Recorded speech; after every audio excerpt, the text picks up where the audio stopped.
Assalamualaikum warahmatullahi wabarakatuh.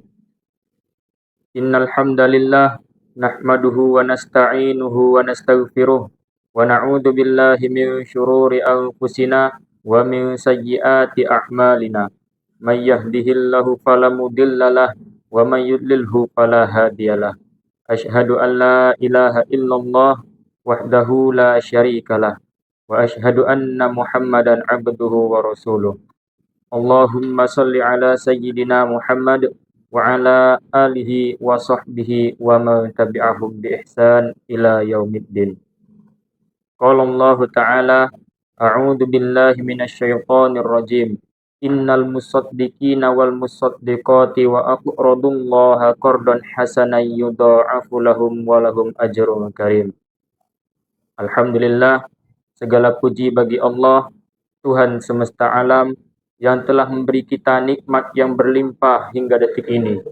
Salawat serta salam mari kita curahkan kepada Nabi kita, Nabi Muhammad sallallahu alaihi wasallam, yang dimana telah membawa kita dari zaman kegelapan menuju ke zaman yang terang benderang seperti sekarang ini.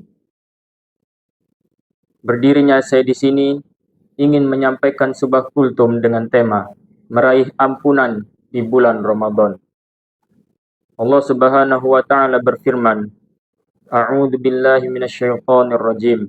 Ya ayyuhalladzina amanu kutiba alaikumus syamu kama kutiba alal ladzina min qablikum la'allakum tattaqun. Wahai orang-orang yang beriman, diwajibkan atas kamu berpuasa sebagaimana diwajibkan atas orang-orang sebelum kamu agar kamu bertakwa. Quran Suratul Baqarah ayat 183. Di dalam hadis, Nabi juga bersabda, siapa yang berpuasa pada bulan Ramadan dengan penuh keimanan dan hanya mengharapkan pahala Allah Subhanahu wa taala semata, maka diampunilah dosanya yang telah berlalu. Hadis riwayat Imam Bukhari dan Muslim.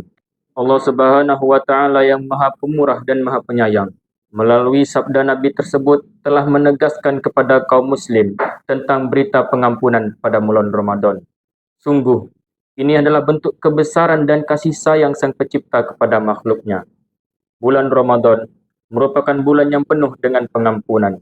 Oleh sebab itu, pada bulan Ramadan, kita sebagai umat muslim diperintahkan untuk memperbanyak ampunan kepada Allah Subhanahu wa taala. Dosa merupakan konsekuensi dari perbuatan maksiat kepada Allah, baik karena mengabaikan kewajiban atau melakukan keharaman. Manusia sering berbuat dosa, baik itu di siang hari maupun di malam hari, baik itu di rumah maupun itu di kantor, dan di mana saja manusia itu sering berbuat kesalahan. Berbuat salah merupakan memang sudah menjadi hal yang wajar, sebab Rasul sendiri menyatakan, manusia itu adalah tempatnya salah dan lupa. Allah Subhanahu wa taala berfirman yang artinya orang-orang yang apabila mengerjakan perbuatan keji atau menganiaya diri sendiri, mereka segera mengingat Allah, lalu memohon ampunan atas dosa-dosa mereka. Dan siapa lagi yang dapat mengampuni dosa-dosa selain daripada Allah? Mereka tidak meneruskan perbuatan kejinya itu lagi, sedangkan mereka mengetahui. Quran Surah Al-Imran ayat 135. Selain itu, nas di atas juga menggambarkan bahwa kaum muslim harus senantiasa memohon ampunan kepada Allah. Memang, jika Allah Subhanahu wa taala menghendaki, dapat saja suatu dosa seseorang langsung Dia ampuni. Namun, Allah memerintahkan kepada manusia untuk sering memohon ampunan kepadanya, baru kemudian Allah mengampuninya. Allah Subhanahu wa taala sendiri pasti akan mengampuni semua dosa manusia, kecuali dosa syirik. Tentu selama manusia itu tidak mau bertaubat sampai akhir hayatnya. Allah Subhanahu wa taala berfirman, sesungguhnya Allah tidak mengampuni dosa syirik, dan Dia mengampuni dosa selain dari syirik itu bagi siapa yang dikehendakinya. Siapa saja yang mempersekutukan Allah, maka ia sungguh telah berbuat dosa yang besar.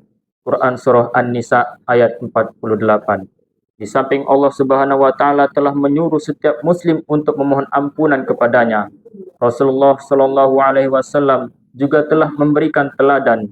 Dalam hadisnya, Nabi bersabda, "Demi Allah, sesungguhnya aku benar-benar memohon ampunan kepada Allah dan bertaubat kepadanya lebih dari 70 kali sehari." Hadis riwayat Imam Bukhari dan Muslim. Padahal Nabi sendiri adalah seorang yang maksum atau terpelihara dari dosa dan dijamin masuk surga. Tetapi beliau tetap terus memohon ampunan kepada Allah yang Maha Pengampun. Karena itu, Muslim yang menjadikan Nabi sebagai suri teladannya akan berupaya untuk sering memohon ampunan kepada Allah Subhanahu wa taala. Allah Subhanahu wa taala yang Maha Penyayang tidak pilih kasih dalam memberikan ampunan kepada hambanya. Apapun dosanya, seberapa banyak pun dosanya, selama hamba tersebut mau bertaubat kepada Allah, pasti Allah akan mengampuninya. Allah Subhanahu wa taala berfirman, "Katakanlah ya Muhammad, wahai hamba-hambaku yang melampaui batas terhadap diri sendiri, janganlah kalian berputus asa dari rahmat Allah Subhanahu wa taala. Sesungguhnya Allah mengampuni dosa-dosa semuanya, dan Allah dialah yang Maha Pengampun lagi Maha Penyayang." Quran Surah Az-Zumar ayat 53. Untuk itu, pada kesempatan bulan Ramadan yang penuh dengan ampunan ini, kita sebagai seorang Muslim harus memperbanyak memohon ampunan kepada Allah.